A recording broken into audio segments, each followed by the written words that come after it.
de grosses surprises avec la défaite d'Edberg et la défaite de Becker. Nous le verrons à l'issue de ce 19 avec un résumé complet de la journée avec Caroline Sins et Jean-Philippe Guillen. Ça va mal à nouveau au Gabon, notamment à Port-Gentil, la capitale économique du pays.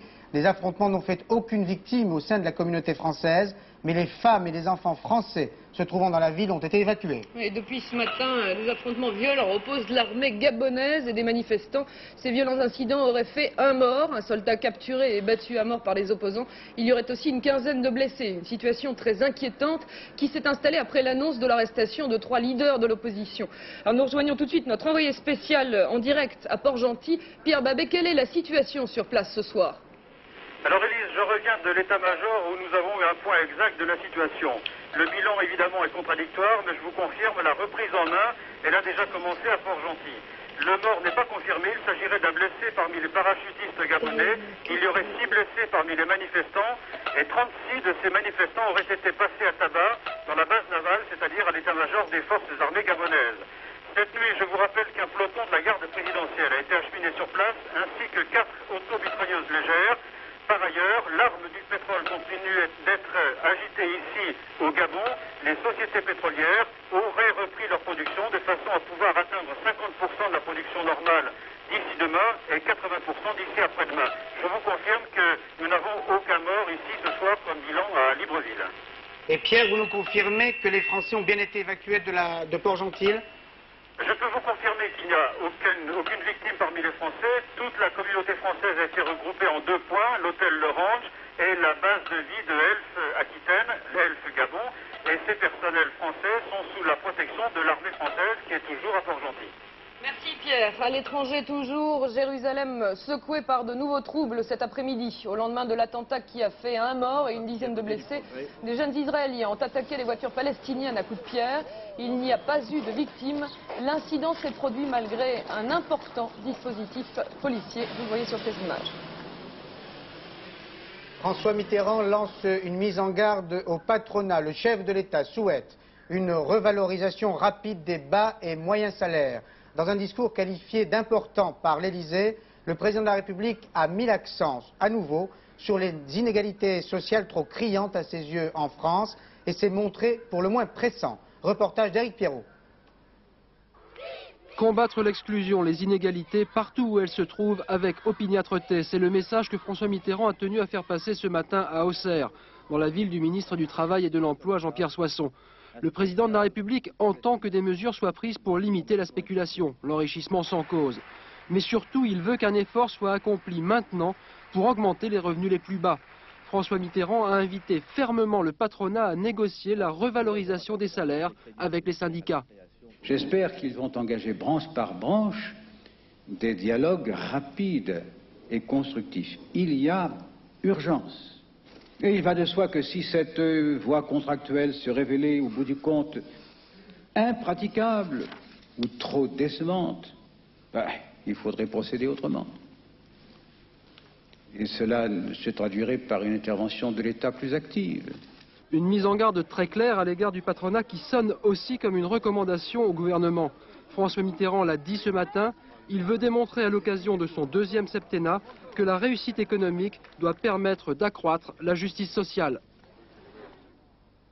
Le discours du chef de l'État va relancer le débat feutré qui se déroule en ce moment même au sein de la majorité socialiste et qui porte sur la politique économique et sociale de Michel Rocard, trop économique justement aux yeux de certains socialistes et pas assez sociale. François Mitterrand s'est bien gardé d'y faire allusion, mais les socialistes les plus critiques à l'égard du gouvernement verront peut-être dans les mots du chef de l'État comme un encouragement. Ont-ils raison pour autant? Pour le savoir, il faudra faire l'exégèse du discours de François Mitterrand et là, mystère, comme d'habitude. François Mitterrand souhaite que le gouvernement accélère la démarche, cela ressemble à une critique, mais il affirme dans le même temps agir en relation étroite et en confiance avec le gouvernement, cela annule la critique. Dans le même temps, à Matignon s'ouvrait la seconde table ronde sur l'immigration. Après une valse hésitation qui a duré toute la semaine, les partis de l'opposition et les centristes se sont finalement décidés à participer à cette réunion. Mais cette participation est plus symbolique qu'autre chose. Ils ne semblent pas prêts, en effet, à approuver pour autant la politique gouvernementale en matière d'immigration. Vous le voyez sur votre écran, les leaders de l'opposition sont arrivés à 17h45. Sont-ils toujours à l'intérieur de Matignon? J'appelle Michel Lemerle en direct. Et non, Paul, ils sont en train de sortir en ce moment même. Depuis quelques instants, les leaders politiques se succèdent sur le perron pour faire un certain nombre de déclarations, vous l'imaginez. Je vais peut-être tout de suite vous faire entendre celle d'Alain Juppé, qui est le premier à être sorti. C'est vraiment une page de cette table ronde. Il nous a ensuite fait part de sa ferme intention de ne pas toucher, quoi qu'il arrive, au droit de la nationalité. Il nous a enfin expliqué qu'il n'était pas question d'abroger la loi Joxe pour revenir à la loi Pasqua-Cambon. Dans ces conditions, nous lui avons expliqué qu'il n'était pas question pour nous de cautionner les erreurs passées du gouvernement, des gouvernements socialistes et son inaction actuelle. Par conséquent, cette concertation est vie pour nous s'interrompait aujourd'hui ici à Matignon. Ça va pas, bon, bien entendu, nous entendrons les autres déclarations dans nos éditions de la soirée. Disons que globalement aujourd'hui, cette journée a été ici un peu une opération de clarification. Finalement, Michel Rocard, à force de volonté consensuelle, avait donné parfois un peu l'impression de flotter sur sa politique d'immigration. De son côté, l'opposition, à coup de volte-face permanent, s'était un peu pris les pieds dans le tapis de la table ronde. Finalement, aujourd'hui, chacun a retrouvé ses positions. Et l'opposition a dit, en quelque sorte, à Michel Rocard aujourd'hui, pour paraphraser Laurent Fabius, vous c'est vous et nous c'est nous. Reprenez votre politique, faites vos textes. Nous ne sommes pas d'accord avec l'essentiel de vos propositions. Et puis, nous prendrons nos décisions le moment venu. Alain Juppé s'est montré assez amer en sortant de cette table ronde. Donc l'idée d'un consensus est désormais exclue, Michel.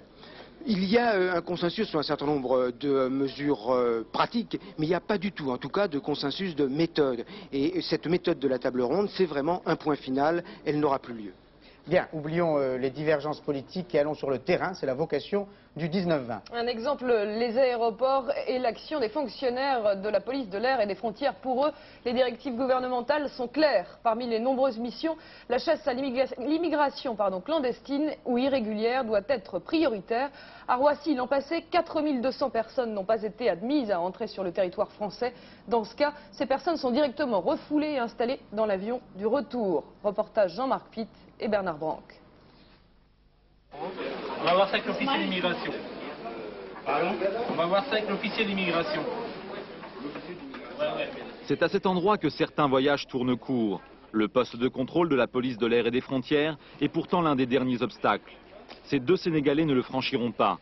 Ils ont accumulé trop de fautes. Réservation d'hôtels bidons, somme d'argent insuffisante, motif du déplacement ambigu. Vérification et interrogatoire s'imposent. Le verdict est ensuite de la responsabilité des officiers. C'est à nous d'apprécier la situation, c'est-à-dire d'essayer de recueillir le maximum d'éléments pour bien voir quelles sont leurs intentions. Qu'est-ce qui justifie effectivement leur séjour sur le territoire national. Au terme de cet examen de cas, eh bien effectivement on décide, soit ils entrent et ils poursuivent, soit ils sont ennemis. France là, c'est notre pays. Nous sommes des Sénégalais. C'est normal. Mais la France et le Sénégal, ce sont deux pays différents. Non, il n'y a pas de différence. Hein. C'est la même chose. C'est la même chose. C'est France qui colonisait le Sénégal, non? Hein? Mais c'est fini maintenant la colonisation. Ah non, c'est pas fini. Hein. Jusqu'à présent, c'est ça. C'est pas fini. Hein. Comment c'est fini? Les non-admis ont le droit de rester 24 heures en zone internationale. Après quoi, il leur faut regagner le pays de départ. Arrivés hier, ces deux Congolais ont passé leur délai de grâce dans un hôtel de l'aéroport Charles de Gaulle. Ils étaient entrés en France avec pour tout moyen de subsistance un chèque de 6 000 francs sur un compte clos depuis 1 an. Ils repartent aujourd'hui pour Brazzaville. Ces rapatriements se passent plus ou moins bien. Certains se débattent, d'autres déchirent leurs papiers dans l'avion. Par mesure de précaution, on confie leurs documents au commandant de bord. Ceux-ci n'opposent aucune résistance. À quoi bon? Car comme ils nous l'ont confié, ils reviendront. Les policiers en tenue se sentiraient tout nus s'ils étaient désarmés et ils l'ont fait savoir d'une manière catégorique à Pierre Joxe qui estimait hier qu'il y avait trop de policiers armés en France. Béatrice Nivois. En France, 105 000 policiers sont armés, ainsi que 80 000 gendarmes. La majorité d'entre eux souhaitent le rester. En Angleterre, à Londres, sur 20 000 policiers, seuls 4 000 bobbies ont un certificat d'aptitude à porter une arme et seuls 1 000 policiers sont effectivement armés. Cette comparaison entre ces deux polices, faite par Pierre Jox, vient renforcer son idée de désarmer à terme une partie des policiers français, une déclaration qui a provoqué de vives réactions. Je ne suis pas du tout convaincu que le ministre de l'Intérieur, Pierre Jox, a bien l'intention de mettre en application cette formule de désarmement. Car il aurait bien naturellement la fédération dans sa globalité contre lui. Tant qu'on n'a pas en France la certitude que tous les truands soient désarmés, il n'est pas question de parler de désarmement de la police. Le ministère de l'Intérieur n'a pas dévoilé les statistiques sur l'utilisation des armes dans la police, mais il est vrai que peu de policiers sont amenés à se servir de leur revolver au cours de leur carrière. Environnement, la polémique sur les phosphates ne nagera plus en eau trouble. Brice Lalonde vient en effet de mettre en place aujourd'hui une nouvelle réglementation. Pas de décision coup de poing, juste un compromis qui va vers une limitation progressive de l'utilisation des phosphates. Ils seront d'abord réduits de moitié. Reportage Pascal Justice et Philippe Guinet. Phosphate ou pas phosphate, les pubs de lessive nous bassinent. Il ne s'agit plus désormais de laver blanc, mais vert, entendez, écologique. En vérité, ce n'est pas la lessive qui lave le linge, mais l'eau. Le problème, c'est que la saleté, une fois extraite du linge, coagule avec le calcaire de l'eau. Alors, c'est la redéposition. Les phosphates sont parfaits pour dissoudre le calcaire, mais une fois répandus dans le milieu aquatique, ils se comportent en engrais. Résultat, les algues se multiplient, créant un déséquilibre écologique. Alors, phosphate ou pas phosphate?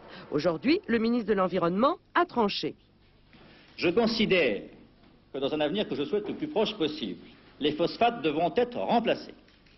Dès le 1er janvier prochain, les teneurs en tripolyphosphate des nouveaux produits ou nouvelles formulations sont inférieures à 25%, puis 20% au plus tard dans un an.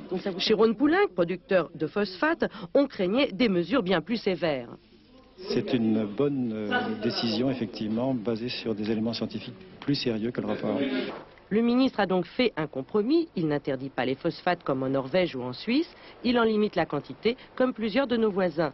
Mais tant qu'on n'aura pas trouvé un produit de substitution moins polluant que les phosphates, il nous faudra épurer nos eaux usées. Et dans ce domaine, on est en retard sur les autres pays européens. Drôle de touristes aujourd'hui à Paris. Des moutons sont entrés en nombre dans la capitale par camions spéciaux. Les éleveurs mécontents ont conduit leurs compagnons de champ pour protester contre la concurrence à leurs yeux déloyale des moutons néo-zélandais. Reportage de Bernard Ségara et de Dominique Duchâteau. Le mouton français déprime. Depuis 1980, le cheptel ovin a perdu plus d'1 million de brebis, soit une baisse de 20%. Et d'ici la fin du siècle, à ce rythme, la France en perdra près de 40%. Le véritable problème des éleveurs est en fait le système européen. Trop favorable selon eux à la Grande-Bretagne et aux pays du Commonwealth, la Nouvelle-Zélande et l'Australie notamment, où la viande est un sous-produit de la laine. Mais aussi des pays du Sud, où cette fois la viande est un sous-produit du lait. Bref, Bruxelles et ses règlements inspirent des sentiments hostiles à nos éleveurs français. Tant que la livre ne sera pas dans les SME, il faut qu'il y ait un mécanisme qui permette d'éviter qu'un pays puisse bénéficier de la faiblesse de sa monnaie pour exporter. Ce que nous réclamons, c'est un règlement équitable. Garantie équitable, mais charge équitable. La manifestation qui avait commencé dans la bonne humeur s'est heurtée sur le chemin du ministère de l'Agriculture, aux forces de police. Quelques incidents ont eu lieu. Les moutons de la colère portent bien leur nom, à l'image de leur berger.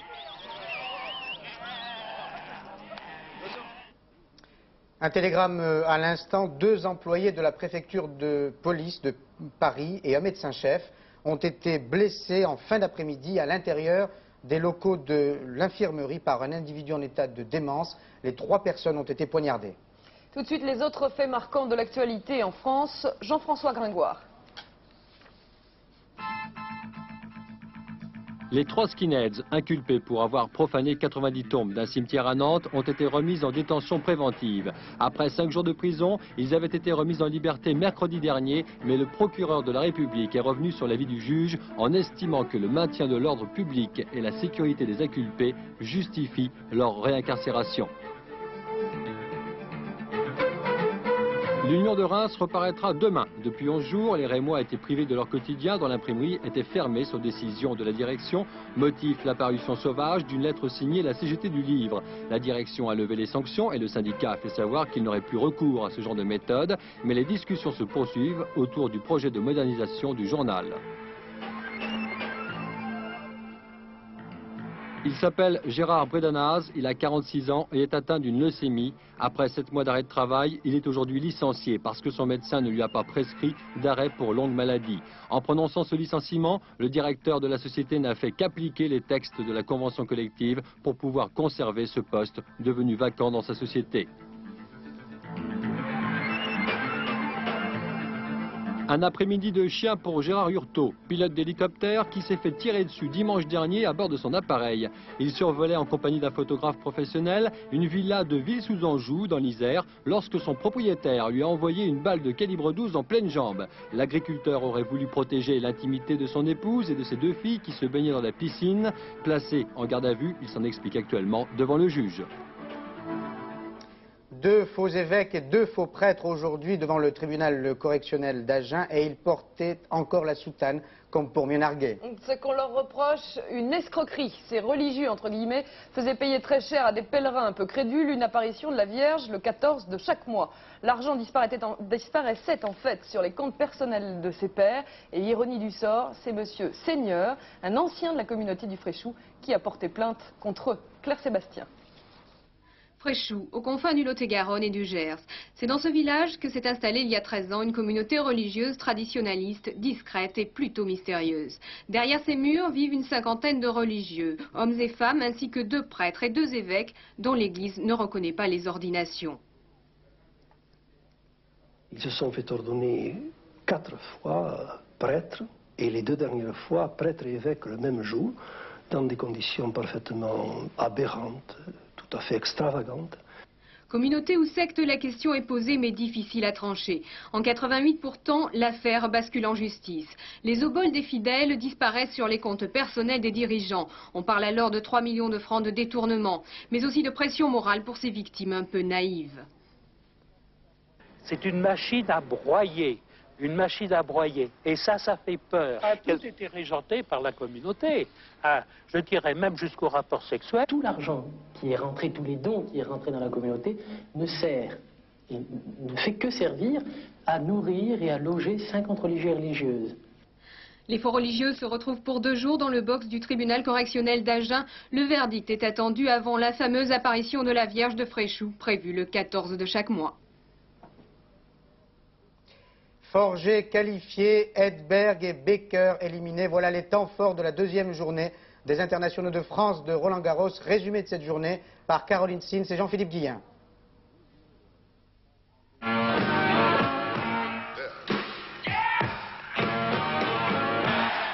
Voici les futurs champions des années 90. Goran Ivanisevic, 18 ans et demi, vainqueur de Boris Becker, tête de série numéro 2 et demi-finaliste l'an dernier. Ivanisevic, 43e mondial, très sûr de lui, possède une extraordinaire puissance de bras qui lui permet de résister à Becker et même de prendre le jeu à son compte. Becker remporte pourtant la première manche 7-5 avant de lâcher les 3 autres 6-4, 7-5, 6-2. Les passings de fond de cours du gaucher yougoslave n'ont pas laissé au numéro 3 mondial le temps de conquérir le filet. Sur le central, Goran Ivanisevic était vraiment le plus fort. Voici l'autre héros de Roland-Garros, l'Espagnol Sergi Bruguera, 19 ans et seulement 46e joueur mondial. Il élimine Stefan Edberg, tête de série numéro 1, le finaliste de l'an dernier. Les volets du Suédois n'auront fonctionné qu'en début du premier set où il mène 4-2. Après, c'est la dégringolade. Bruguera va aligner 7 jeux de suite. Edberg, 2e joueur mondial, est comme paralysé. 3-7, 6-4, 6-2, 6-1, une victoire surprenante et très facile pour Sergi Bruguera qui rencontrera Svensson, vainqueur de Jérôme Potier. Décidément, Edberg reste fâché avec la terre battue cette saison. Première apparition de la petite reine Jennifer Capriati, juste 14 ans, la plus jeune joueuse du circuit. 6-1, 6-1 pour battre la pauvre lyonnaise Sandrine Testu. Entrée réussie pour Jenny qui gagnait le tournoi junior l'an dernier. Aura-t-elle le même succès cette année?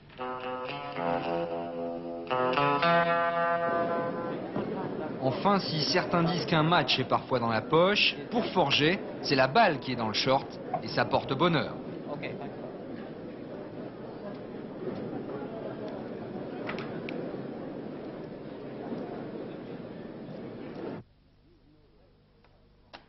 Et la 3, à propos du tennis, reste à votre service. Si vous voulez tout savoir à n'importe quel moment de la journée, n'hésitez pas à appeler le 36 65 21 deux fois. 36 65 21 deux fois, il s'agit du téléphone, mais vous pouvez également utiliser votre Minitel 36 15 code FR3.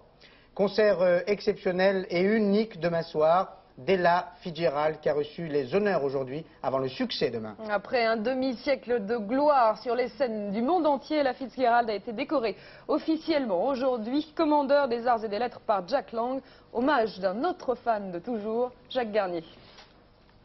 They ask me how I knew my true love was true. I have clutched me like something you... 55 ans de carrière et se sentir toujours aussi timide, telle une communiante, aussi moqueuse comme une harpette ou grave comme un fondé de pouvoir, Ella, la première dame du jazz, ne changera jamais.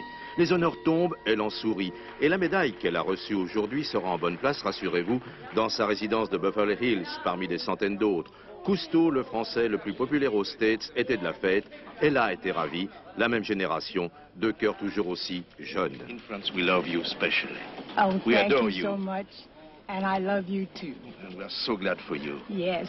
Might even sing I Love Paris tomorrow. Thank you for coming again. Thank you for having me here. This is just a beautiful night for me. And I'm just thrilled. Thank you for everything. Je vous aime beaucoup. Nous aussi.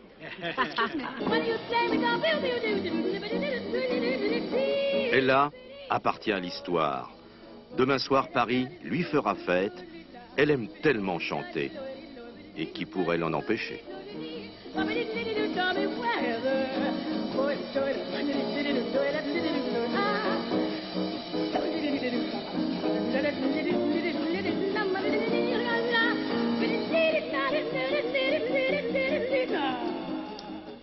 Je vous rappelle les 3 informations du jour, ou plutôt de la soirée en tennis. Qualification de Forget après Noah et Lecomte, c'est une bonne nouvelle.